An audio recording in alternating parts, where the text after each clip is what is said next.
Tele je cividin. Je že isan tiu od moj tata je sve tiste lijeto od mlade držu, an je obrazavu, an potom sam pa izad za njin, sam parjeu, an kontinuan šele producit. Ih je puno usahnilo, tuk manka tibu cividin, ih manka puno venik. Kad je bil že moj tata, potara kako lijeto, tu negdje 100 litrov, sada nih 500 litrov. Ja, se ankrat se i mastilo z nohmi.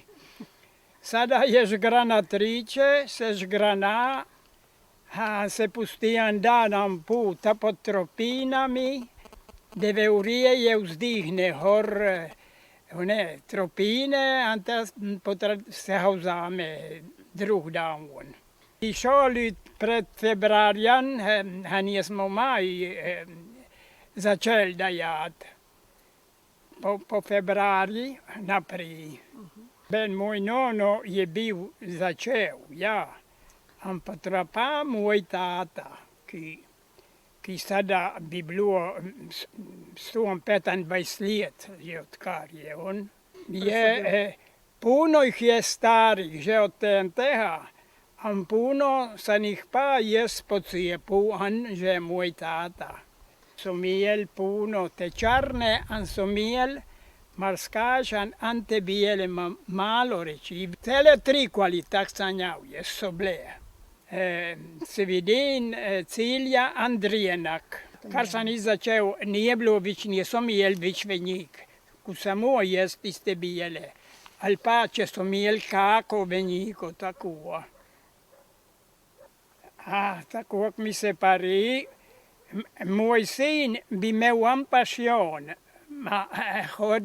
hod delat, ne bo pošibil iti delat, gledat, kar je za tratamente narediti, če nije naredil karkor, potra nanucavić. Dipende koje lijeto, kad že po zime, februarja punokrat začne že horkuo.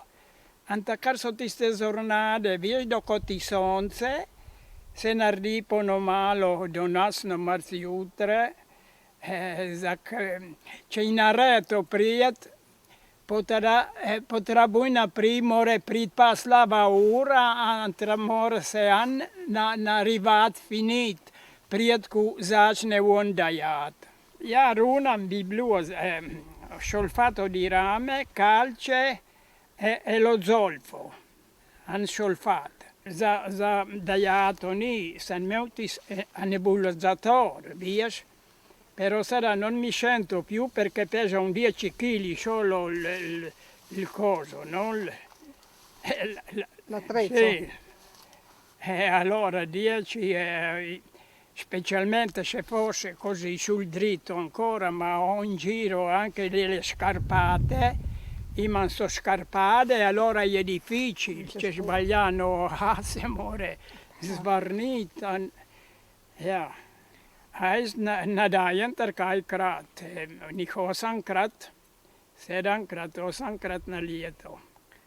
Bandima se začne sasanjavše kont leto, kar je leto buj horku prije zrelo, sada je problema, hanno tiču, più che altro, sada 2 lijet, ona njih 500 litrov, ki sam hamuna rest, ne 4 hlote smo hotarali, je bilo ne 3-4, nismo še akordžili. So prišli tisti tična, viena so bili andi pašađo, ostrija, an so dištrul, vse snedli skoro.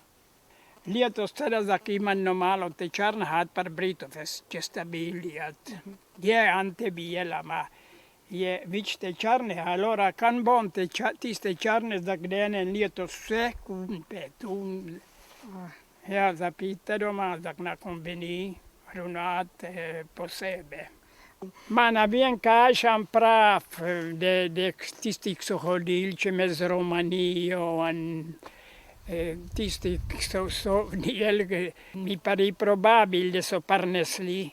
Tan ja normalo che tana bulaya ran. Normalo zemiana bien insomma chi è che oku. Difatti io sono abudau du oni che mi hanno tenuto a Saramina. Prima cosa clice a Gagliano. Hai busi e pu agnau de moro no sai preste pizza con rindilo. Nieslo. Ja, ben potrà tiste malok som el. More bit kasha nie biu an continuum, ma potrà kuot puno druzih krajih. Judea so začeli ti dielat, so zapustil krave, sanožeta, tako potrei je finito.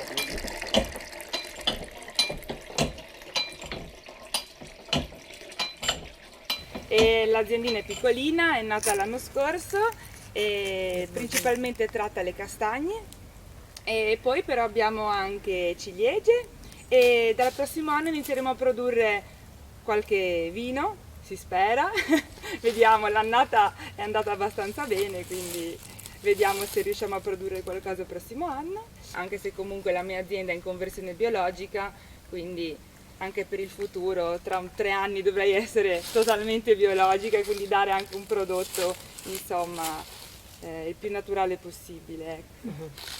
L'azienda si trova nel comune di Prepotto, vicino Cialla, non è proprio il paese Cialla, è tra Cialla e Mezzomonte e quindi si sta pian piano sviluppando. Abbiamo messo la ribolla gialla perché è un vitigno autoctono e in teoria al prossimo anno faremo una ribolla gialla spumantizzata e poi per il futuro spero di ottenere i diritti che gli danno ogni anno, qualche diritto di reimpianto e pianterò sempre, diciamo, le qualità autoctone perché è giusto valorizzare il territorio e di conseguenza le qualità che pian piano stavano andando anche perdute come lo schioppettino, il pignolo, che pian piano le stanno rivalutando con gli anni. Noi abbiamo il terreno, però purtroppo ti danno 1000 metri all'anno come diritto di reimpianto. Tu se non hai diritti non puoi piantare. E quindi si fa domanda e loro ti danno 8 metri l'anno e quindi per le aziendine piccole come le mie va bene perché si cresce piano piano. Le aziendine grandi ovviamente magari prendono in affitto terreni che hanno già i diritti e insomma. E quindi pian piano pianterò qualcosina e cercherò di crescere, insomma. E il schioppettino o ribolla nera viene chiamato anche qua. Sì. Però noi abbiamo solo la ribolla gialla al momento. Abbiamo piantato anche 2 varietà resistenti per vedere come si evolve, derivanti una dal Tokai e una dal Sauvignon, per vedere insomma se giova non fare troppi trattamenti anche in vigna. Quindi vedremo perché sono appena piantate, quindi tra un paio d'anni vediamo cosa daranno. Tramite l'ERSA abbiamo avuto insomma questa possibilità di poter piantare delle varietà resistenti sia per quanto riguarda le viti e per quanto riguarda anche i castagni e appunto per salvaguardare il territorio per quanto riguarda anche i trattamenti, perché nelle viti si sa che chi non ha un'azienda biologica fa tantissimi trattamenti, cioè tantissimi, sempre insomma nella norma, sempre non esagerando perché tutti cercano di non esagerare, ma purtroppo la vite ha determinate malattie in cui devi andare a prevenire, no? E queste varietà resistenti in teoria chi le ha piantate già e chi le utilizza fa veramente pochissimi trattamenti l'anno e quindi insomma vediamo se anche il prodotto finale insomma è qualitativamente alla pari insomma delle varietà che noi abbiamo storiche qui in Friuli.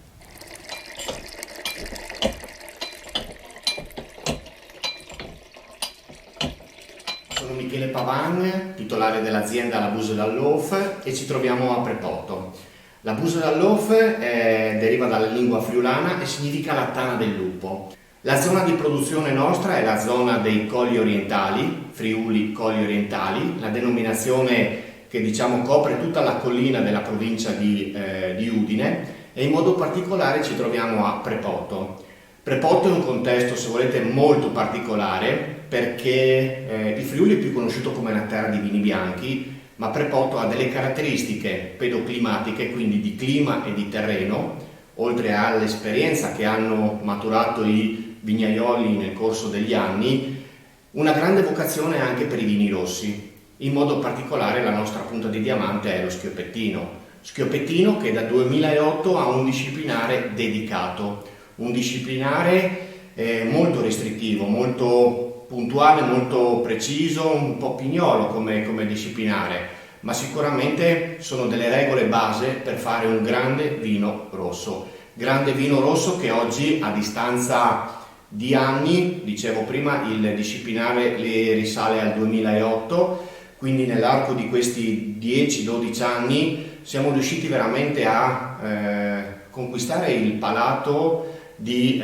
tante popolazioni, non solo in Italia ma anche nel resto d'Europa, e soprattutto il popolo americano e anche il popolo giapponese sta apprezzando questo grandissimo prodotto. Oggi tutte le aziende che producono lo Schioppettino a Prepoto fanno parte di questa associazione, ne condividono percorsi, ne hanno condivisi percorsi, stanno investendo, stanno cercando di crescere e migliorare ulteriormente la crescita di questo prodotto che si vede oggi vinificare con un lievito autoctono.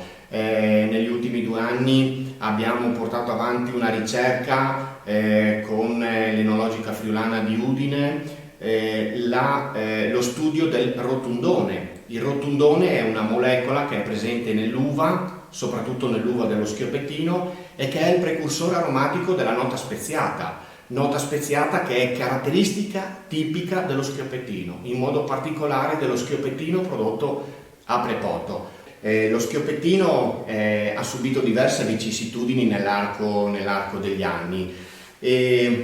Gli anni 70, la metà degli anni 70 sono stati molto importanti, sono stati determinanti per salvare questo vitigno. Qualcuno addirittura lo ha definito un vitigno illegale, un vitigno fuori legge, per, diciamo, se volete, esasperare un po' la situazione che viveva questo vitigno. Negli anni 70 si stavano si stavano predisponendo i primi disciplinari di produzione, nascevano i primi consorzi di tutela, perché si era già capito che bisognava mettere delle regole a tutte. E chiaramente lo Schioppettino, che all'epoca era veramente una produzione molto marginale, perché non veniva coltivato tantissimo oppure si dava spazio ad altre varietà. In quegli anni la caparbietà, come dicevo prima, in primis del nostro sindaco di allora, Bruno Bernardo, che aveva capito il potenziale e soprattutto aveva capito il legame che c'è tra un prodotto e il suo territorio, e questo con lo Schioppettino e Prepoto, credetemi, è veramente un legame indissolubile, non si può fare a meno né dell'uno né dell'altro. E chiaramente poi, grazie anche alla visibilità, alla notorietà, ma soprattutto al percorso che stava facendo la famiglia Nonino all'epoca con il premio Risite d'Aur, ha voluto premiare attraverso il lavoro, la caparbietà di una famiglia, la famiglia Rapuzzi, che allora aveva deciso di puntare molto su questo vitigno, e grazie anche alla collaborazione sia tecnica ma anche di comunicazione di Walter Filipputti come giornalista, come comunicatore, diciamo che questo lavoro ha fatto sì che si potesse inserire anche lo Schioppettino all'interno del disciplinare di produzione, cosa non scontata, perché all'epoca si voleva puntare molto di più alla quantità piuttosto che alla qualità, ma la lungimiranza del sindaco, dei produttori, dei giornalisti, dei comunicatori hanno fatto questa importantissima impresa, hanno veramente valorizzato, hanno capito il potenziale che poteva avere questo vitigno, e chiaramente assieme anche ad altri vitigni autoctoni che ci sono in regione, ricordo il friulano, o per quelli un po' più anziani il Tokai friulano, la ribolla gialla, sono tutti vitigni importantissimi per noi e soprattutto che fanno conoscere e valorizzare il territorio e fanno conoscere il Friuli vitivinicolo nel mondo. Però per arrivare alla qualità, poi per assaggiare uno schioppettino di grande qualità, c'è veramente bisogno di tanto lavoro in vigna, anche perché la filosofia è semplicissima: il vino lo facciamo in campagna, è la qualità della materia prima che ci permette di avere un grande vino. Però per arrivare a questo grande vino c'è veramente bisogno di tanta attenzione in campagna. Il disciplinare, che vi dicevo prima, nato sorto nel 2008, prevede una resa, una produzione massima per ettaro di 70 quintali. Tenete in considerazione che la DOC riferimento nostra prevede 110 quintali. Noi abbiamo voluto abbassarlo per dimostrare, per incrementare ulteriormente la qualità di questo prodotto. Quindi siamo a 70 quintali per ettaro, 49 toletri per ettaro, una produzione massima circa di 1,5 kg per vite, per pianta. E poi c'è chiaramente un affinamento obbligatorio di 1 anno in legno, e lo schioppettino di Prepotto, il vino, lo schioppettino che esce con la denominazione schioppettino di Prepotto, non può uscire in commercio prima dei 2 anni, quindi c'è il passaggio prima in legno, poi l'affinamento, quindi c'è un percorso molto importante per far maturare questo vino. Durante il periodo dell'invaiatura, quindi durante il periodo in cui l'uva cambia colore, c'è la necessità di andare a fare dei diradamenti. Lo schioppettino è un'uva molto generosa, un'uva che produce, è molto contenta e quindi produce, però chiaramente la produzione molte volte, o una produzione eccessiva, non è sinonimo di qualità o di grande qualità, quindi l'intervento del vignaiolo in questo caso è necessaria per contenere la vigoria della pianta e soprattutto per contenere la vigoria produttiva,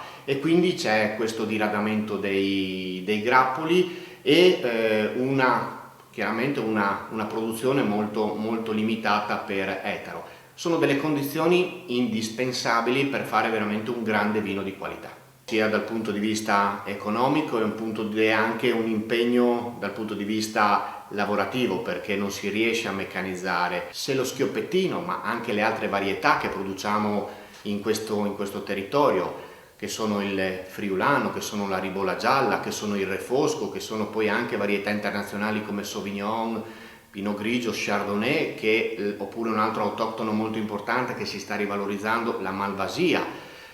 Sono varietà importanti, sono delle varietà molto identificative di un territorio e soprattutto di questa zona. La collina si sta facendo carico di mantenere questa identità friulana, questa identità enologica del Friuli Venezia Giulia, visto e considerato che più di metà della superficie del Friuli Venezia Giulia oggi è coltivata a Prosecco e Pinot Grigio. Quindi oltre a coltivare un grande vino, delle grandi uve che sono quelle dello schioppettino, abbiamo anche il compito e la responsabilità di salvaguardare un territorio, di continuare a valorizzare la collina. Io non voglio dire che siamo più bravi, gli altri sono meno bravi, assolutamente, lungi da me voler essere polemico, ma sicuramente permettetemi e consentitemi di valorizzare, di dare risalto a questo lavoro, a questo importante valore e lavoro che viene fatto in collina. Oggi abbiamo la tecnologia, ma tecnologia intesa come centraline, le applicazioni dei telefoni che ci permettono di avere monitorato in tempo reale tutto l'andamento, e quindi rispetto a una volta che chiaramente andavi a trattare a calendario, cioè ogni 7 giorni sapevi che dovevi fare un trattamento, oggi questo non avviene. È vero che ci troviamo anche in una zona che non è facile, perché il Friuli, e lo ha dimostrato anche la primavera di quest'anno, noi abbiamo avuto un aprile, un maggio piovoso, e quindi il problema dell'insorgenza di malattie era più alto. Il problema qual è? La pioggia, no? Perché la pioggia è quella che poi chiaramente fa l'umidità e quant'altro, e da lì nasce l'insorgenza della peronospora, la vocazione naturale del territorio, no? Cioè, anche adesso vedi, c'è sempre comunque una leggera ventilazione, e questo aiuta tantissimo la salubrità del prodotto, la sanità del prodotto, e quindi questo è un aspetto naturale molto importante, molto bello. E abbiamo parlato della collina, però uno si chiede: ma che caratteristiche deve avere dal punto di vista organolettico lo Schioppettino? Beh, lo Schioppettino è un vino che posso sintetizzare con una parola, che è eleganza, un vino molto elegante, un vino molto, molto signorile, molto delicato, veramente elegante. Al naso lo Schioppettino presenta, quando è giovane, una bella nota fruttata che richiama molto la marasca, ma è sempre presente questa nota speziata, che è la caratteristica che proprio lo contraddistingue, questa spezia, questo pepe verde, un pepe molto, molto coinvolgente, molto piacevole, molto delicato, che durante il suo periodo di affinamento, di invecchiamento, emerge sempre di più. Da parte sua, se volete, lo Schioppettino viene prodotto ancora in misura molto limitata, però chiaramente questo dovete tenere in considerazione che per le aziende è un investimento sia economico ma anche in termini di tempo molto, molto importanti, perché tenete in considerazione che dal momento in cui si va a piantare un vigneto ci vogliono 3 anni prima che la pianta inizi a produrre, poi ci vogliono altri 2-3 anni perché la pianta, soprattutto le piante giovani, vadano in equilibrio, e poi, come vi dicevo prima, il nostro disciplinare prevede almeno 2 anni di affinamento, quindi capite bene che 7-8 anni di investimento per uscire con una prima bottiglia dello Schioppettino sono tanti, sono importanti. E come da sempre il mondo rurale, il mondo contadino, il mondo agricolo ci insegna, bisogna sempre portare e fare dei piccoli passi, perché è la natura che determina i tempi e non siamo noi che possiamo forzare questi tempi, quindi è importante, è fondamentale, è determinante rispettare questi tempi. Beh, lo Schioppettino, che poi viene prodotto anche nella vicina Slovenia con il nome di Pokalza, il nome Schioppettino deriva dal fatto che la buccia dell'uva è croccante, quindi voi quando masticate l'uva dello Schioppettino sembra quasi che scoppi, che scioppi in bocca, e quindi diciamo i nostri avi, i nostri nonni davano e legavano tutte queste particolarità dando poi i nomi ai vitigni. Ricordo uno su tutti, no? Il Piccoli, perché ha questo nome? Proprio per questa sua particolarità, dei chicchi molto piccoli, un grappolo molto, molto spagolo. Ecco, nel caso dello Schioppettino il nome deriva proprio dalla croccantezza che ha questa buccia, e quando la masticate vi dà proprio l'idea di esplosione in bocca, molto particolare, molto bello. Marna e arenaria, delle argille, praticamente queste rocce qua con il tempo praticamente si sbriciola tutto, ed è praticamente un terreno particolarmente ideale per la coltivazione della vite, cioè qui veramente la vite si